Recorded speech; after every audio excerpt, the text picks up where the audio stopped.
can write a resolution. I would condemn the person breaking the rules before you condemn the principal. Yeah, I feel like if you really want to, It comforts you, yes. Okay? Now,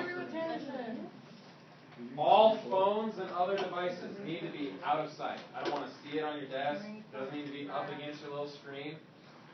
Because we basically have 2 days to equip ourselves with some very important knowledge. And if you can already answer these questions, I'm going to give you a little pretest right now, then you just go take the test and do your best. Because you can probably already pass it. Question A, you get to pick which one you want to answer. You're going to turn to a partner and just freestyle off what you know. Question A, how would you evaluate President Obama's presidency in the latter stages of his second term? Like, he's almost done being president. What kind of job has he done? That's question A. You can choose to answer that. Or question B. What kind of job do you think Mr. Trump will do once he becomes president? Like, how good of a president will he be? You pick. How good has Obama done at being president? Or how good will Donald Trump be at being president? You turn to someone next to you. He's going to kick out all the immigrants. Answer whichever one you want, Sarah. I think Trump will be great because, or Obama will be great because. Go.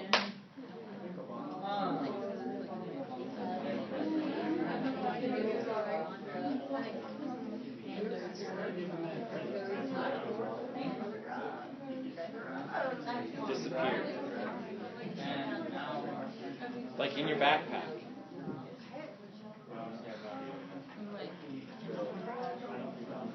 How good of a president has Obama been, or how good will Trump be? I think he's going to go here.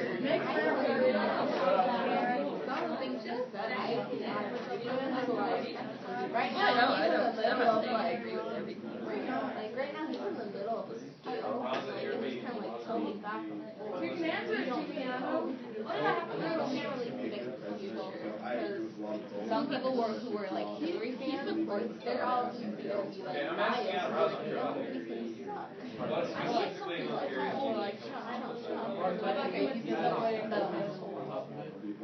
Like it's hard to tell for sure. Yeah. Well, I'm not like I'm saying like I used to use it because he's worth like my family's been hard. Like I with like regulations and everything. Yeah. So I kind of feel like he's gonna boost Wyoming economy. I don't really know outside of Wyoming. I really don't.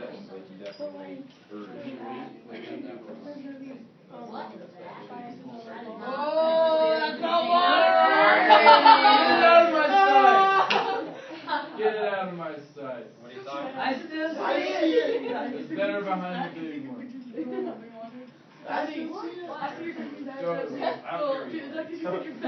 Okay. Here's a hint. Who feels like your partner had a very well explained, detailed answer, no matter which question, how they answered it? Let's hear it, Mr. Jones. It's solid, actually. Well, they had a good explanation. I don't remember it. Well, then it wasn't that good. Oh. Who heard like a very well articulated answer, Mr. Walter? What'd you hear? I didn't say who said it. What'd you hear? I heard that Donald Trump become a great president by making America more of an independent country, by raising the unemployment, by Raising unemployment. Lowering the unemployment rate. Well, the Joneses migrated to Canada. And making America. Okay. What did you hear? Oh, I thought you were going to say 10 p.m. Oh, no, I think that video. Obama gave money to the druggies. Nobody else heard a good one? Okay. This was kind of a trap because after tomorrow, you're going to look back and say, I can't believe I even tried to answer that question without knowing what I learned about today and tomorrow. So what I did is I set this up kind of like a template for you to fill in for a couple reasons. One of those, because I have really bad handwriting. Okay? I need you front and center, you front and center, you front and center. Come up here. Yeah, I did too. I was like, if we put both of us up front, then we're going to do a real difference. You guys know what nostalgia is? Oh, big time. Yeah, hope that's on the camera. When you miss something. Yearning for a time long since past, like 8th Thank grade. you. I hated 8th grade. Okay, Rosa, get off my desk and put that stuff down. Stand for 2 seconds. Okay, I'm going to take you back to 8th grade. Raza, you're going to stand right here. You stay in the middle. You're on the end. Okay. If these 3 students each represented a branch of government in the Constitution, I would say Article 1, which is which branch? Legislative. What is their job with regard to the laws? They verb. Well, let's be. Great. I'm sorry. You're not wrong. You're just like 3rd grade vocabulary, and this is a college level class. Create the laws. Do we agree? Yeah. Now, we've been doing that, and you understand that pretty well, I think. Article 2, which is not quite as big and powerful as Article 1, has a very specific job with regard to the laws that his branch made, and that is to enforce. What I like to think of, and I'm not going to make you do this because you're not in 8th grade, create the laws with your pencil. How could we enforce the laws? This is mine right here. Like, this is how it's going to be. I'm writing you a ticket, taking you to jail. Now, no. Because I think yours is more abstract and takes more thinking than their job. Once we have a law, someone enforces it and writes a ticket. Article 3, which is the smallest by far and the weakest, what is their job? Interpret like this. I picture myself like, is that what they meant with that law? Did she really break it? Or is that law even constitutional? Let me interpret that. That's judges and juries and courtrooms, basically. So, we have to know before we even start. This is 8th grade, right? You feeling nostalgic?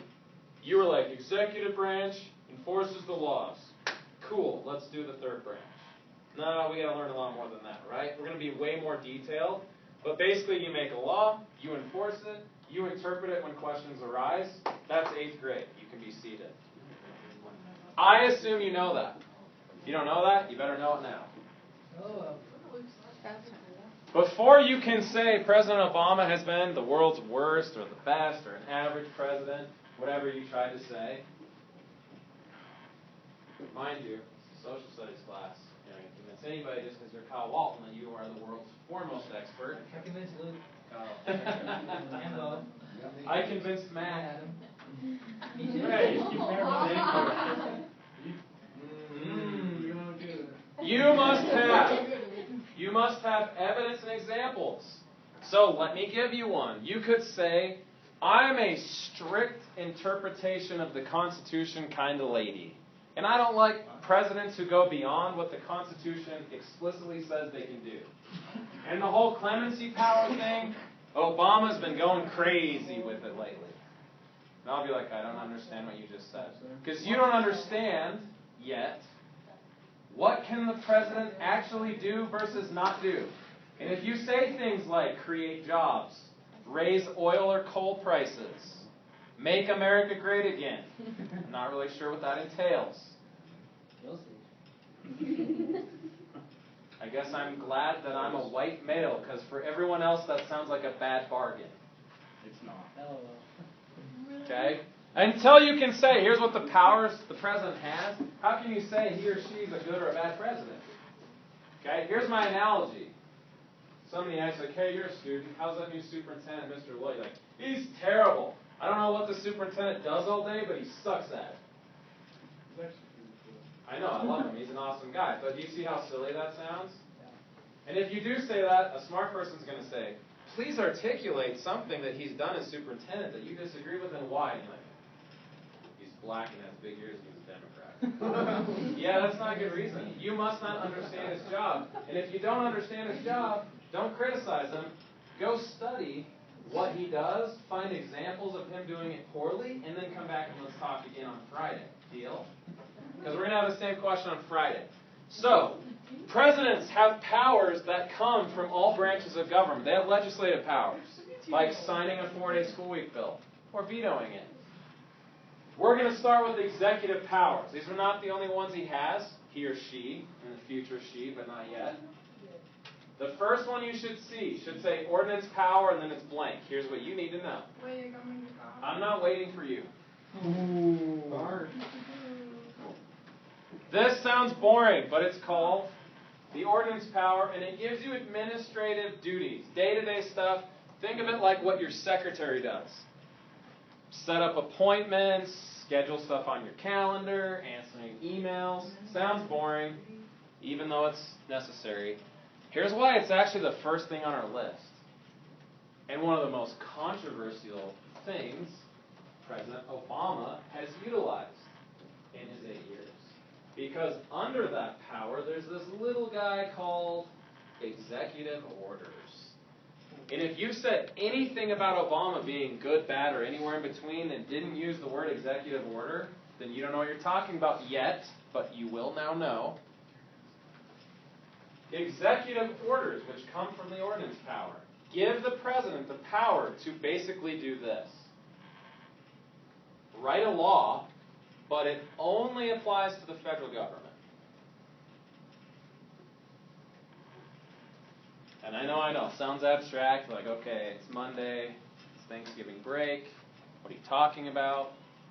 Executive order is being able to make a law, but it only applies to the federal government. I have bad handwriting, because some try to overreach. Now, if I'm going to make you guys every single day go evidence, example, I have a reason, I better model the same behavior. So, would you like a historical example of a very controversial executive order from a different president than our current one? Yeah. I don't care if you want it or not, you're going to get it. Executive Order 9066. You don't need to write this down. Close your laptop lid halfway so I know you're listening. I like fun facts and trivia because I'm weird like that.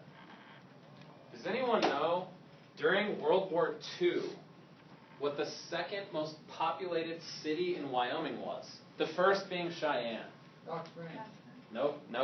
Sheridan. Nope. It's not a town in Wyoming anymore. In fact, it wasn't even a town then. I know. It was the second most populated city in Wyoming during World War II. Big Piney. So Give you a hint. There's a picture of it. An internment camp of Japanese people was the second biggest city in our whole freaking state during World War II? Yes. No, not nice. That is basically in the mountains behind Powell. Has anyone been to Hart Mountain? yes. It's a museum. I have not been. They made a documentary about it a couple years ago, and I have the DVD and the poster. I just have to find it. Does anyone know how that came to be? Gathered up all the Japanese people. What enabled the federal government to have that power? Executive order. Yes, now you're thinking. Here it is. President Franklin Delano Roosevelt, in February of 1942, so this is like 2 months after Pearl Harbor was attacked. He wrote this. I'm not going to read it word for word. Here's basically what he said. Hey, Secretary of the Army, do what you got to do to keep America safe. Love, President Roosevelt. Now, he is the boss of the Army, so he can tell the Army to do something. That's totally okay. But here's how that was interpreted.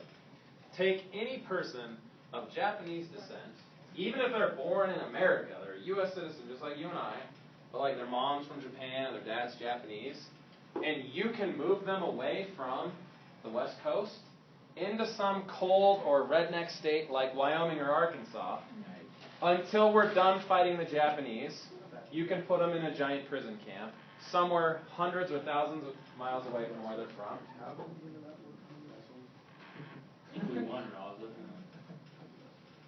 That was enabled by Executive Order 9066. And if you only know one, that would be the one to know. I know what you're wondering, like, okay, wait a sec. Congress never made a law on that. The president just wrote it. It's basically like take a sticky note and tell your employees what to do. Bosses can do that, right? The Army said, all right, this is what we need to do to keep us safe. Here's why we have a third branch. One of those guys just file a lawsuit against the government and say that's clearly unconstitutional, and then we'll let you go. A guy named Fred Korematsu did that. And it went all the way to the Supreme Court. There are 9 justices on the Supreme Court, except ours right now is a dead guy.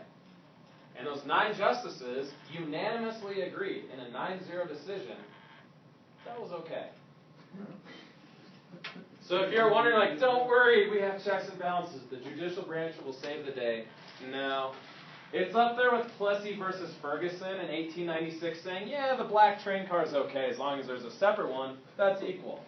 This is like heart mouth. Oh, man, I thought America was always awesome. Nah, sometimes we suck at civil rights. This being one of those. The largest camp in the entire United States was Hart Mountain, outside of Powell, Wyoming. That is a black eye on the history of our country. How was that ever enabled? Executive order. Okay? Now, I'm not saying FDR was a bad president, but you can definitely take that little write a memo on a sticky note power and do some pretty powerful things. Would you like to see the most controversial one? President Obama has penned. No. Okay, we heard of DACA. DACA. Executive order issued by your president, current president, Barack Obama.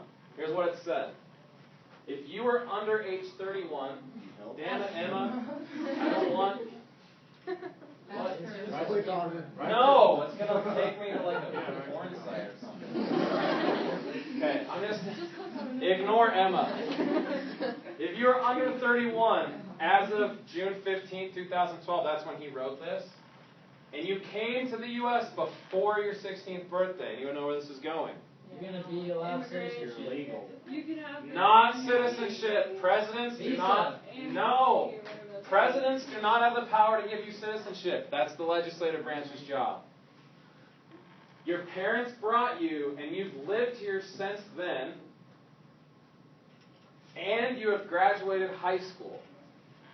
You can get on a list called Deferred Action for Childhood Arrival, DACA. Basically saying, if you came here when you're 12 from, let's say, Guatemala, and your parents brought you here, President Obama would say, as the boss of U.S. Customs and Immigration Services, a federal agency, I'm telling you guys, don't deport that 12-year-old kid. Because it was not his fault. Sorry. Yes, you go to do it. I'm talking like a Democrat. There you are. I need my Clinton Gore 92. It's a great time to be an American. Because as a 12-year-old who was brought here, you can laugh, Tatum. As a 12-year-old who was brought here, is it really your fault that your parents broke that immigration law? Okay, so let me give you a similar example. If your parents take you in a car when you're 12 years old and say, we're going to go to Grandma's house, and then they rob a bank while you're in the back seat, should you get in trouble for that? Yeah. You sir need to look in your chest where that part should be and examine why it's not there. Because we all say, like, no way, you bear no responsibility as a 12-year-old when your parents break the law. So how is it any different when it's an immigration crime versus robbing a bank? Now, that's what he would say. If you're wondering, how does he do that? Get a sticky note out and say, hey, Customs and Immigration Services, don't deport people who fit this criteria. He can do that. Now, why would he do that? Because the House and Senate right now are controlled by Republicans. Republicans are not going to make this a law. They could, but they won't vote for it. So he said, I'll use my executive order power to make a law without making a law, because Republicans in Congress won't help me out. Just a second. Now, you can't have an opinion on this yet. I wish I could tell you, here are all the kids in our school district that would fit this criteria, that if we didn't have this, they could get deported, but I can't tell you that.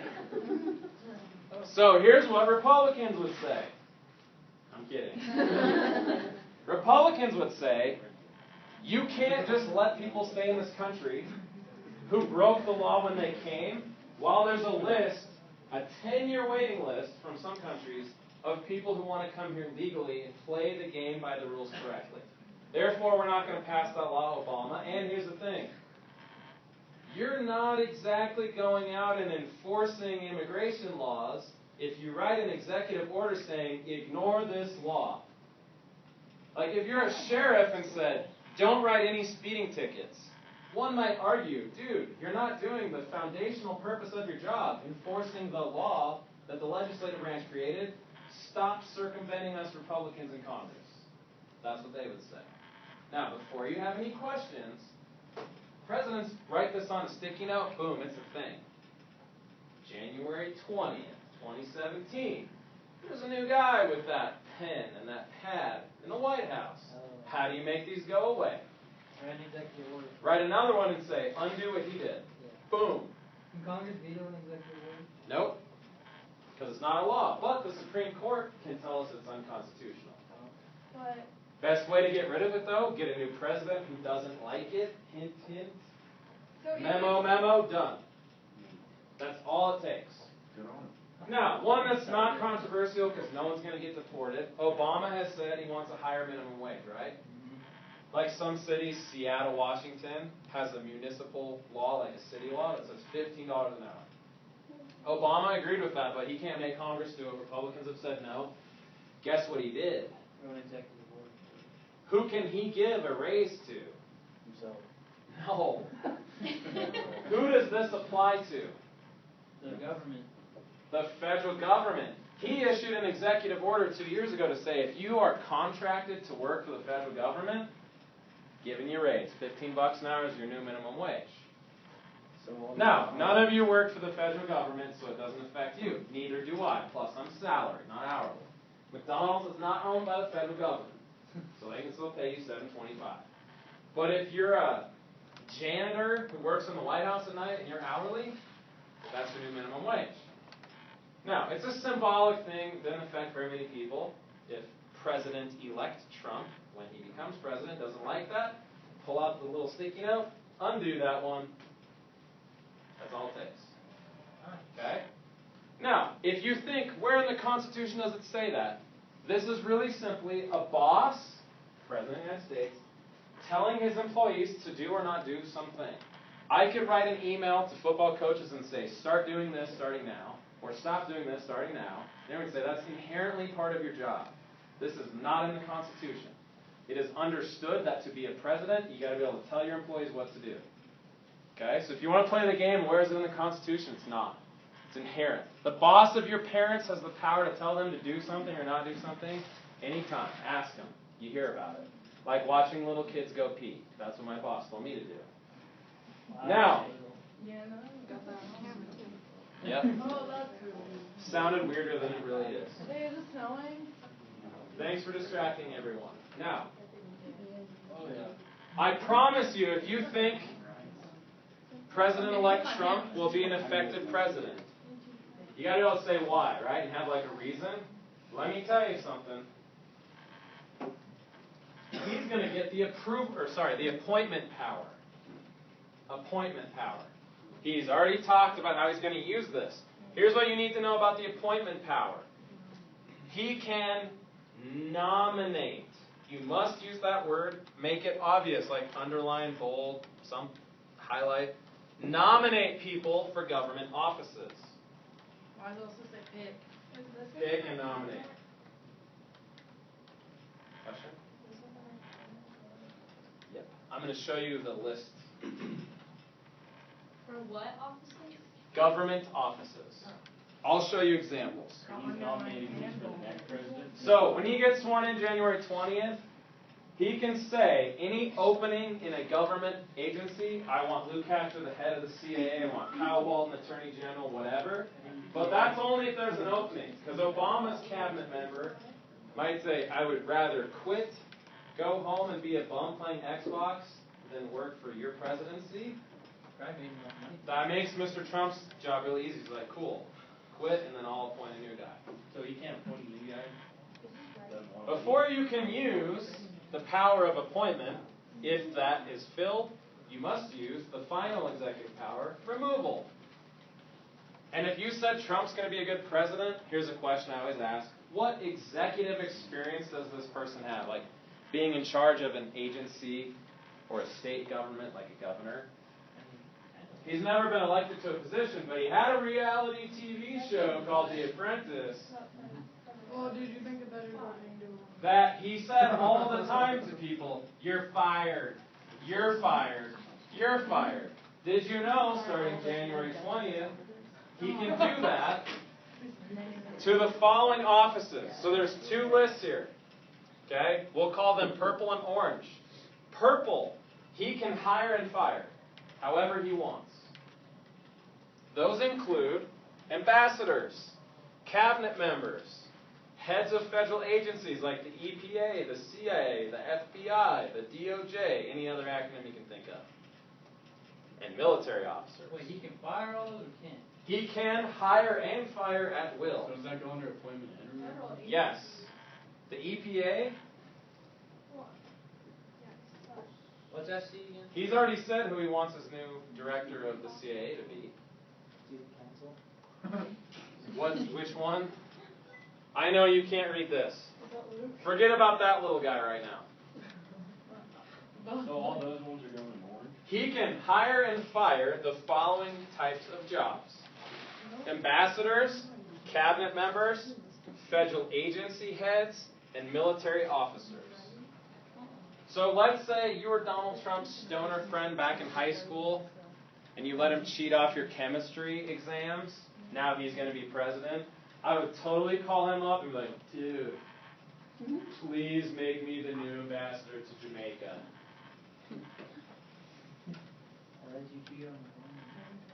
Because it's like a really easy job, and you can sit on the beach, and people in Jamaica smoke weed and are lazy sometimes. It's legal there, so it's okay. Now, he can't give you the job. He can nominate you for these jobs. Basically, he takes your name, it's like John the Stoner from high school, and he gives it to the Senate. The Senate then votes up or down. Do you like that guy as Jamaica's new ambassador? Yes or no? A challenge Obama has faced that Trump will not have to face at all. Obama is a Democrat. Congress, majority Republicans. Trump is a Republican. His homie Republicans control the Senate. Usually they do what we call rubber stamping, nominations. Hey, Donald, whoever you want, cool, we'll just vote yes. We won't even debate. That is in stark contrast to how some appointments of President Obama's have unfolded. Now, this little guy, let me explain. Federal judges are the exception. You can appoint them, but not remove them. The only way to get rid of a federal judge, wait until they're dead or they quit. You cannot fire them. So when there's an opening for a Supreme Court justice, like there is right now, the president can put a new one in there. The next president cannot remove them. What's that last word? All federal judges like the Supreme Court. The Supreme Court is a federal judge position. Now here's why this matters. Right now, the Supreme Court has 8 open seats and a dead guy. Antonin Scalia died last spring when he was hunting in Texas. He's a very conservative justice. He died in his sleep. He just kind of old.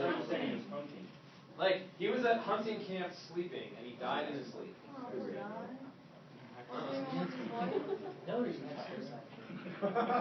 Here's what's interesting. How do you suicide someone? That's Hillary. Okay, Mr. Walton, please listen. When there's an opening, you're Obama, you're like, cool, let me pull out that appointment power and give Congress the name of this lady or guy who wants to be on the Supreme Court. He did that. He did something that I thought was extremely smart, but ultimately unsuccessful. Like, I saw him as like, dude, Obama, see what you're doing there. You're a smart man. But it didn't work. He gave Republicans in the Senate a conservative judge. He's like, I know I'm a pretty liberal president. I'll pick an old school guy from Texas who likes guns. I'll nominate him for the Supreme Court. Does anyone know what the Senate said? No. They didn't say no. They said, what? I can't hear you. I'm ignoring that, Obama. I'm hoping a Republican gets elected in 2016. We're not even going to consider that. Now, here's why that was smart for Obama. Because most people would have said Hillary Clinton's going to win, and she'll pick some raging liberal, hippie, pot-smoking justice, and then Republicans in the Senate will look dumb because you could have had a gun lover from Texas. So they're thinking Obama could have got more votes by appointing a conservative. No, they just wanted to basically hope a Republican would win. Because here's what's unique about the Supreme Court. If you let Obama put someone on the court, he's put justices on the Supreme Court. There was a lady named Sotomayor. She's a Latina lady. In terms of Supreme Court justices, she's probably the most liberal. Trump can't touch her. Nobody can. I don't mean that in a Trump kind of way. He definitely can't do that. I meant he can't remove her, not grab her. He can't do that either. I love accidental government jokes. I have a feeling with this president, that's going to happen a lot. Okay? That's basically there until she's dead or she quits. So you know when you put someone on a federal judge position, they're untouchable. Here's why that's a big deal. Because Obama hasn't been able to fill that, Donald Trump, on day one, I guarantee, is going to put a name in front of the Senate. Say, here's my Supreme Court pick. And they're probably going to say yes, because they're Republicans. There's also an 83-year-old lady who has very outwardly criticized President-elect Trump and said he's an idiot, he'll never win, and then he did. Some of you are like, whoa, he's firing her. Nope, can't fire her or touch her. But she's 83, and she could just quit or die any day. Well, that's rude. She just died. Yeah. That's the only way to get rid of a Supreme Court justice, though. You can fire a CEO. So if that happens, that would mean President-elect Trump would get 2 picks that'll be on there forever. You pick a 50-year-old judge, they might be on there by the time some of you are like grandparents. Not exaggerating. And no president, like some Democrat in 4 years, couldn't fire them. That is a huge deal. Because things like Roe versus Wade, which is abortion law, same-sex marriage decision from 2 years ago, the constitutionality of Obamacare laws. The Supreme Court decides all of those. So that's a huge deal to get to put those on.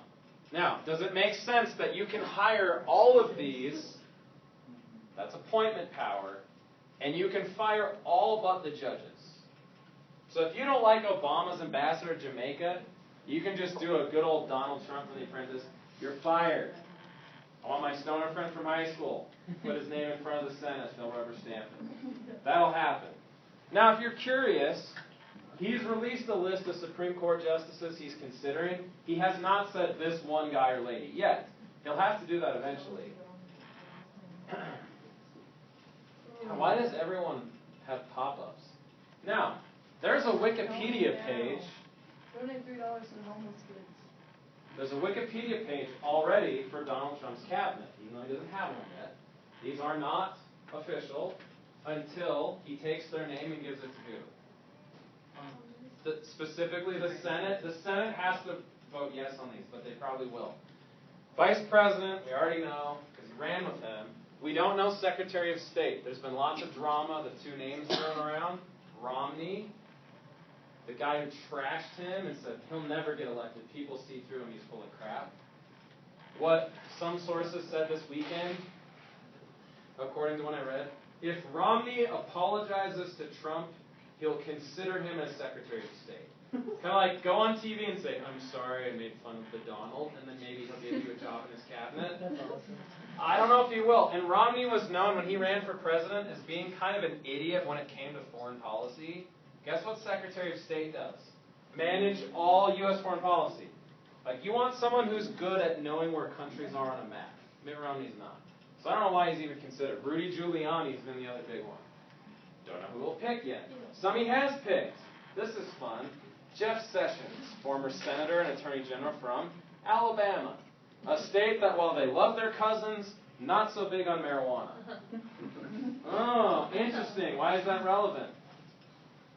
This guy was quoted as saying in his time in the U.S. Senate, only bad people do marijuana. You're like, okay, he's from Alabama, who cares?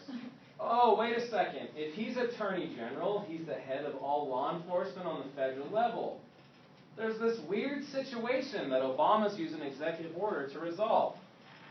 All those states that say marijuana is now legal, like the entire West Coast, Their state law says it's okay.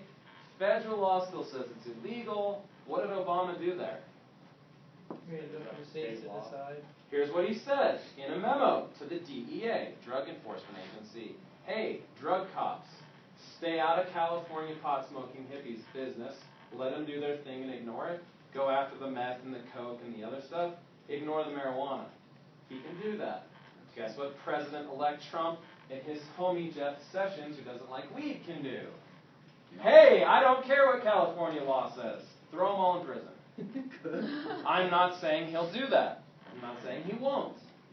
Stay alive until January 20th and we might find out. Because if Obama can write an executive order saying, DEA, leave them alone, day one that Trump's in the White House, he could do the opposite. Hey, forget that. In fact, I want you to pick on them just because we can, or just because we hate weed, or just because it's the law and I'm here to enforce it. Whatever his justification is, he can do that. Okay?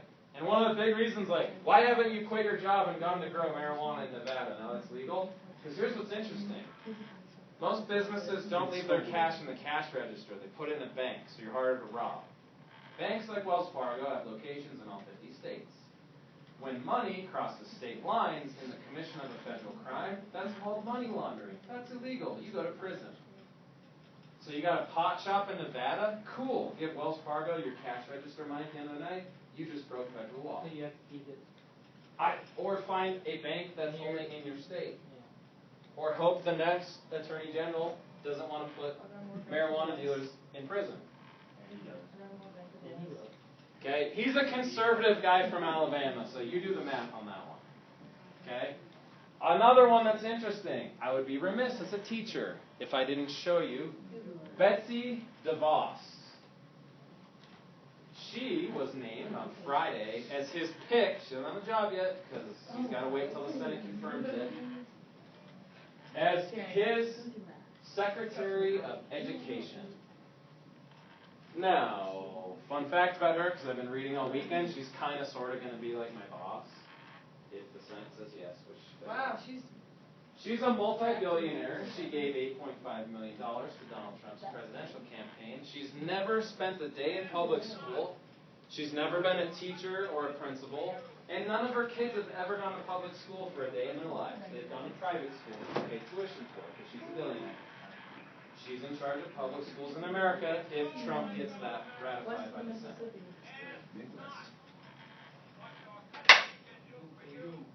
Now, if you're like, oh, I don't like that. That sounds like a crazy-ass pick for Secretary of Education. Whoa. Sure. Who gets to vote on that? Sure. Senator John Barrasso, Senator Mike Enzi, who's their boss? So if you go on here and you're like, whoa, I read about this lady, I don't want her or him in his cabinet, or I do, then you email or call a Wyoming senator and say, as your boss, I implore you, do not or do vote for that person. Because Trump doesn't get to pick. He gives a name to the Senate, and the Senate's like, yeah, thumbs up to her. Okay? Do the executive powers make sense? Basically, write memos to your employees, hire and fire everyone except federal judges.